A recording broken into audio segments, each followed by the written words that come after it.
បាទជាបឋមសូមគោរពនឹងជម្រាបសួរដល់ពុកម៉ែបងប្អូនប្រិយមិត្តព្រមទាំងបងប្អូនដែលជាសិស្សនិស្សិតទាំងអស់ជាទីគោរពនិងរាប់អានបាទថ្ងៃនេះគឺលោកគ្រូបានរៀបចំវីដេអូមួយដែលធ្វើបទបង្ហាញអំពីលក្ខណៈនៃវិធីបូកនិងវិធីគុណបាទលក្ខណៈនៃវិធីបូកនិងវិធីគុណនេះគឺមិនត្រឹមតែសម្រាប់នៅថ្នាក់បឋមសិក្សាប៉ុណ្ណោះទេវាអាចតាក់ទងទៅនឹងថ្នាក់នៅមធ្យមសិក្សាផងទៀតដែរ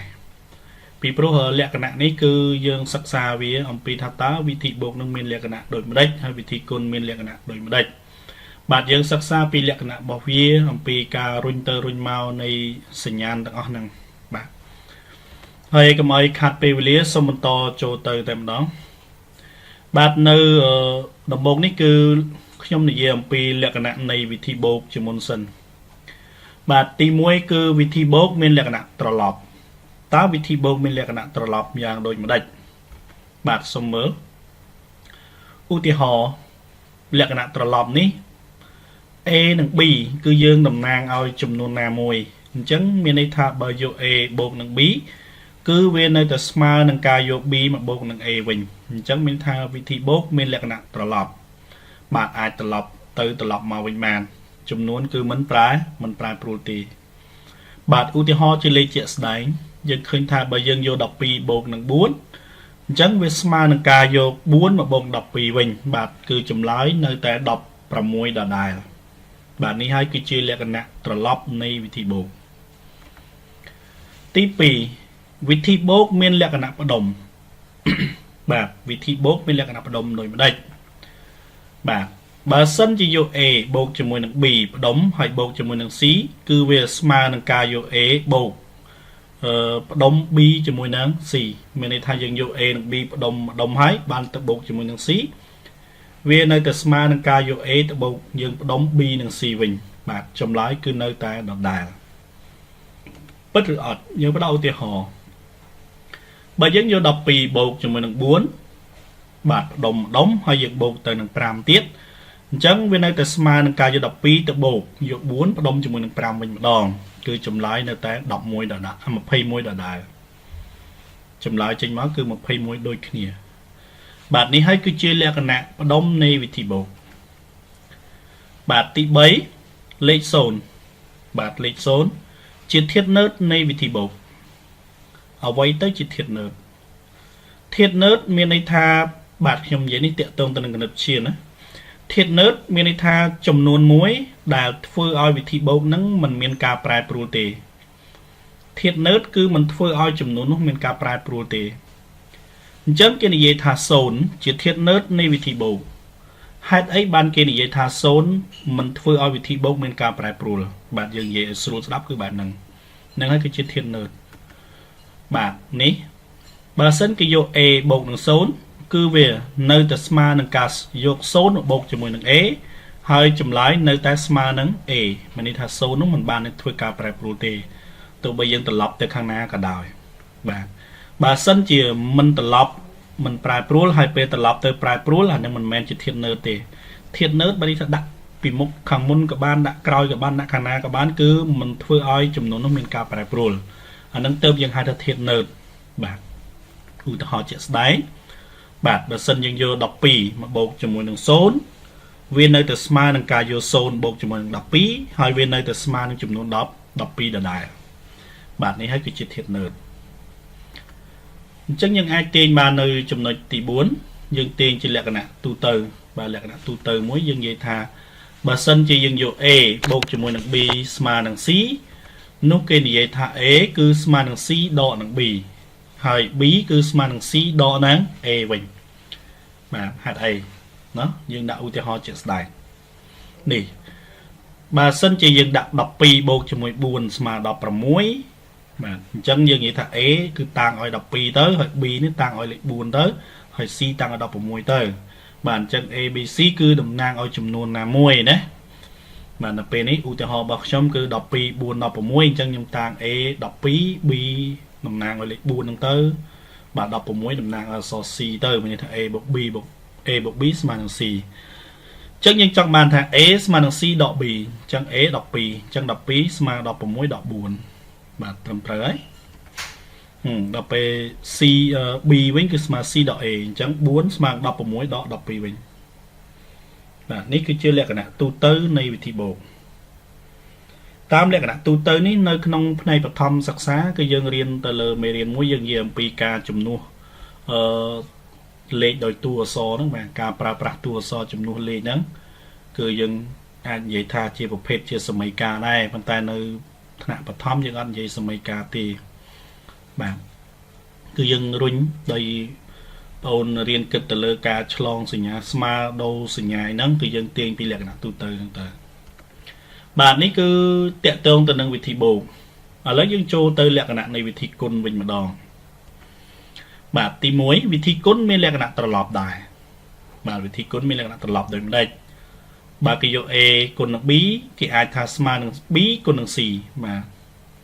A គុណ B ស្មើ B គុណនឹង A វិញឧទាហរណ៍12គុណនឹង4យើងអាចសរសេរមកជា4គុណ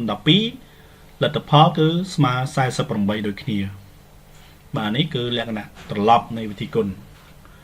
មិនថាมันធ្វើឲ្យចំនួននោះមានការប្រែប្រួលទេវិធីគុណមានលក្ខណៈផ្ដុំបាទវិធីគុណមានលក្ខណៈផ្ដុំយ៉ាងម៉េច A គុណនឹង B ផ្ដុំហើយចំគុណនឹង C គឺស្មើនឹងយក A ទៅគុណផ្ដុំ B គុណនឹង C បាទយើងមើលមកឧទាហរណ៍12គុណនឹង4ផ្ដុំហើយចំគុណនឹង5គឺស្មើនឹងការយក12ទៅគុណនឹង4ផ្ដុំគុណនឹង5បាទលទ្ធផលគេចេញមក240ដដែលដូចគ្នាបាទគឺយើងជាក់ស្ដែងទៅចេញដូចគ្នាមកបាទទី3លេខ1ជាធាតុណឺតនៃវិធីគុណបាទអញ្ចឹងយើងបានដឹងហើយធាតុណឺតមានន័យថាចំនួនមួយដែលធ្វើឲ្យវិធីគុណមិនមានការប្រែប្រួលណាអញ្ចឹងវិធីបូកមិញយើងនិយាយថាវិធីបូកមិញគឺលេខ0ដែលជាធាតុណឺតរបស់វិធីបូកចំណែកនៅវិធីគុណគឺលេខ1ណាលេខ1គឺជាធាតុណឺតនៃវិធីគុណបាទគឺយក A មកគុណនឹង1ស្មើនឹងការយក1មកគុណនឹង A ហើយលទ្ធផលនៅតែស្មើនឹង A ដដែលឧទាហរណ៍12គុណនឹង1នៅតែ12បាទយក1មកគុណ12វិញក៏នៅតែស្មើនឹង10 12ដូចគ្នាបាទនេះហើយគឺជាធាតុណឺតនៃវិធីគុណជាទូទៅបាទលក្ខណៈទូទៅបើគេយក A គុណនឹង B ស្មើនឹង C អញ្ចឹងយើងអាចទាញបាន A ស្មើនឹង C ចែកឲ្យ B ហើយ B ស្មើនឹង C ចែកឲ្យ A វិញឧទាហរណ៍12គុណនឹង4ស្មើ48អញ្ចឹងយើងនិយាយថា12ស្មើ48ចែក4ហើយ4ស្មើនឹង48ចែក12វិញបាទនេះគឺជាលក្ខណៈទូទៅនៃវិធីគុណបាទតាមរយៈលក្ខណៈនៃវិធីបូកនិងវិធីគុណនេះយើងសរុបបានមកវិញថាវិធីបូកគឺយើងមាន4ចំណុចដែលយើងគួរតែចងចាំទី1គឺវិធីបូកមានលក្ខណៈត្រឡប់វិធីបូកគឺមានលក្ខណៈផ្ដុំធាតុណឺតរបស់វិធីបូកគឺលេខ0ណាបាទហើយវិធីគុណគឺយើងត្រូវចាំយ៉ាងដែរគឺវិធីគុណមានលក្ខណៈត្រឡប់វិធីគុណមានលក្ខណៈផ្ដុំហើយធាតុណឺតនៃវិធីគុណគឺលេខ1បាទអញ្ចឹងតាមរយៈវីដេអូនៃការបង្ហាញរបស់លោកគ្រូសង្ឃឹមថាបាទលោកឪពុកអ្នកម្ដាយឬក៏ប្រិយមិត្តបាទឬក៏បងប្អូនដែលកំពុងតែសិក្សាគណិតវិទ្យាហើយចង់ថាឲ្យធ្វើម៉េចឲ្យស្រឡាញ់គណិតវិទ្យាគឺបងប្អូនអាសាធ្វើលំហាត់អាសាមើលវិធានមើលវិធានឲ្យអនុវត្តលំហាត់ឲ្យបានច្រើនបន្ទាប់ពីអនុវត្តលំហាត់បានយ៉ាងស្ទាត់ទៅហើយបងប្អូនមើលទៅចំណោទបាទអាសារៀនដោះស្រាយចំណោទបាទពីព្រោះការរៀនទៅទ្រឹស្ដីហើយมันបានអនុវត្តទៅលើលំហាត់ឬក៏ចំណោទគឺខ្ញុំគិតថាហ្នឹងសម្រាប់លោកគ្រូណាគ្រូគិតថាអត់ខ្លាំងបាទចេះទ្រឹស្ដីតែដល់ពេលដាក់លំហាត់មកវាបាទការអនុវត្តហ្នឹងវាតាក់ទងហើយទ្រឹស្ដីក៏ប៉ុន្តែវាថា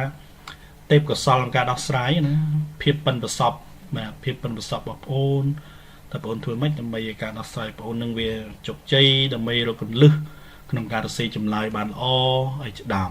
បាទនេះគឺជាអ្វីដែលបងប្អូនក៏ដូចជាប្រិយមិត្តដែលជាសិស្សសានុសិស្សបាទសូមកុំមើលងាយទៅលើមូលដ្ឋានគ្រឹះនេះឲ្យសោះ ពីព្រោះមូលដ្ឋានគ្រឹះនេះហើយដែលធ្វើឲ្យបងអូននឹងឈានទៅคลายទៅជាសិស្សបកែ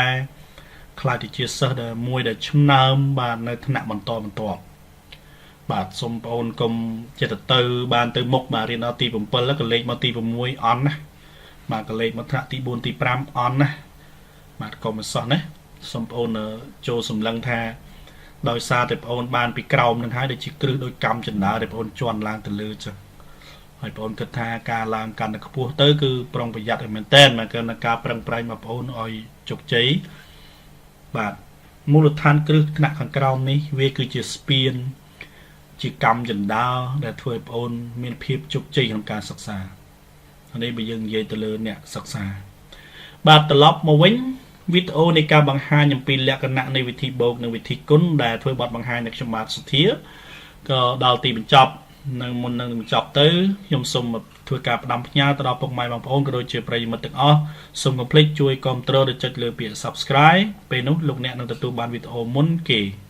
សូមអរគុណសូមជម្រាបលា